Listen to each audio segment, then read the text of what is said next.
অতি দুৰ্ভাগ্যজনক কথা এগৰাকী উদীয়মান অভিযন্তা জুফিকা তেওঁ যিটো আত্মহত্যা কৰিলে ছুইচাইড নোটত যিবিলাক কথা লিখি গৈছে তন্নকৈ তদন্ত হ'ব লাগে দোষীয়ে দৃষ্টান্তমূলক শাস্তি পাব লাগে যাতে আৰু কোনো ঘৰৰ এনেকুৱা ল'ৰা ছোৱালী যাতে এনেকুৱা মানে সিদ্ধান্ত ল'বলগীয়া নহয় এতিয়া মাতৃৰ লগত কথা পাতি আমি যিখিনি গম পালোঁ তেওঁ সদায়ে এটা কথা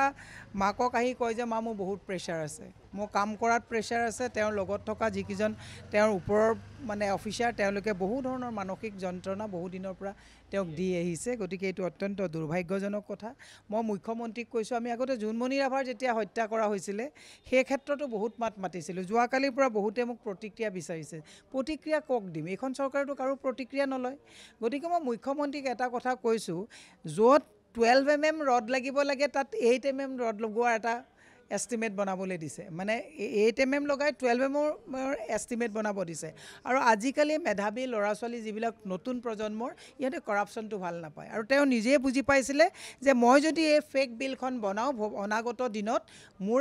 মানে জবাবদিহি হ'বলগীয়া হ'ব পাৰে দ্বিতীয় কথাটো তেওঁ বোলে মাককো কৈছিলে যে যিটো ষ্টেডিয়াম বনাই আছে ইয়াত ল'ৰা ছোৱালীয়ে খেলিবলৈ আহিব যদি কিবা কাৰণত যেনেকৈ দুৰ্বলভাৱে বনোৱা এটা ষ্টেডিয়ামৰ ৰিপৰ্টত মই চহী কৰোঁ কিবা কাৰণত যদি খহি মানুহ আত্মঘাতী ল'ৰা ছোৱালী হ'বলগীয়া হয় তাৰ কাৰণে ৰেছপনচিবিলিটিজ মই ল'ব লাগিব গতিকে তেওঁ অপ'জ কৰিছিলে আৰু সেইটো কাৰণে মানসিকভাৱে তেওঁক বহুত ধৰণৰ প্ৰেছাৰ কৰা হৈছিলে যাৰ ফলস্বৰূপে তেওঁ উপায়হীন হৈ আত্মহত্যাৰ পথ বাছি ল'বলগীয়া হ'ল মই মুখ্যমন্ত্ৰীক কৈছোঁ যে আজি জুফিকা দাসৰ মানে আত্মহত্যা হৈছে এনেকুৱা বহু কথা আজি এইটো পোহৰলৈ আহিছে আৰু পোহৰলৈ নাহা বহুত প্ৰেছাৰত অসমৰ বহু ধৰণৰ বহু অফিচাৰে কাম কৰি থাকিবলগীয়া হৈছে ইমান প্ৰেছাৰত মানুহক কিয় ৰাখিব বিচাৰিছে সেইকাৰণে কৈছোঁ উচিত তদন্ত হ'ব লাগে আৰু যিকেইজনক ধৰিছে তেওঁলোকে এতিয়া বেল বিচাৰি আছে মই উকিল সন্থাকো সকলোকে মই আহ্বান জনাইছোঁ যে এনেকুৱা কৰাপ্ট মানুহক বেল পটককৈ আপোনালোকে নিদিব তদন্ত হওক উচিত শাস্তি পাওক এই পইচাৰ 60-40 কাৰণে পিতৃ মাতৃয়ে আঙুলিত ধৰি অভিযন্তা বনাওঁতে এটা পৰিয়ালৰ কিমান তাত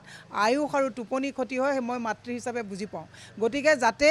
মই উকিলকো কৈছোঁ যাতে আপোনালোকেও কেইদিনমান অন্ততঃ এটা বস্তু তদন্ত কৰক ভালকৈ যে এইসকল কৰাপ্ট অফিচাৰে যাতে পটককৈ মুকলি আকাশৰ তলত ওলাই আহিব নোৱাৰে আমি আগতে দেখিছোঁ আজি জোনমণি ৰাভাৰ ক্ষেত্ৰত যিবিলাক ঘটনা হ'ল বহুত জেগাত আকৌ তেওঁলোকৰ ট্ৰান্সফাৰ কৰি দোষী মানে হেৰি হৈ গ'ল যাতে জুফিকাৰ ক্ষেত্ৰত যাতে তেনেকুৱা নহয় উচিত তদন্ত বিচাৰিছোঁ আৰু মুখ্যমন্ত্ৰী মই এটা বস্তু দেখিছোঁ খুব কেজুৱেলি লৈছে কথাটো মই দেখিলোঁ তেওঁ তাত মানুহ পঠাব এইবিলাক চাব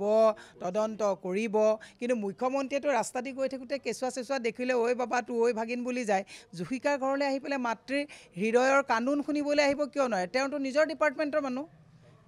মুখ্যমন্ত্ৰীয়েতো এই যে ফটো ষ্টাণ্টবিলাক যে দেখুৱাই থাকে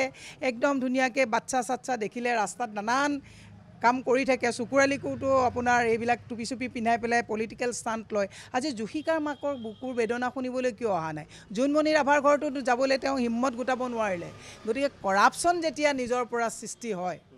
কথা ক'বলৈ ভয় মানহানি গোচৰ দিয়ে এওঁলোকে মোৰ ওপৰতো গোচৰ চলাই আছে গতিকে মই সেইকাৰণে এটা কথা কৈছোঁ মুখ্যমন্ত্ৰী এখন ৰাজ্যৰ অভিভাৱকে যেতিয়া তেওঁৰ ডিপাৰ্টমেণ্টত স্পেচিয়েলি PW ডিপাৰ্টমেণ্টৰ এগৰাকী অভিযন্তা আত্মহনন কৰিছে মাতৃৰ হৃদয়ৰ যিটো বেদনা সেই কান্দোন শুনিবলৈ আহিব লাগে মুখ্যমন্ত্ৰী মানে একেবাৰে ৰিম'ট এৰিয়াত নাথাকে এই ওচৰতে থাকে সেইকাৰণে মুখ্যমন্ত্ৰীক কৈছোঁ পলিটিকেল ষ্টাণ্ট দিয়াৰ পৰিৱৰ্তে সঁচা অৰ্থত আপুনি অভিভাৱকৰ দায়িত্ব পালন কৰিবৰ কাৰণে আহ্বান জনায় দোষীক দৃষ্টান্তমূলক শাস্তি দি উচিত তদন্ত হ'ব লাগে কেছ যদি ৰেজিষ্টাৰ হোৱা নাই অন্যত ধাৰাবিলাক লগাই দিয়ে নহয় এতিয়া আমাৰবিলাকৰ ক'ৰবাত মানহানি গোচৰ দিলে ধাৰা কৈ লগাই দিয়ে এইবিলাকো উচিত ধাৰা লগাব লাগে যাতে কালপ্ৰিট হাৰি যাব নোৱাৰে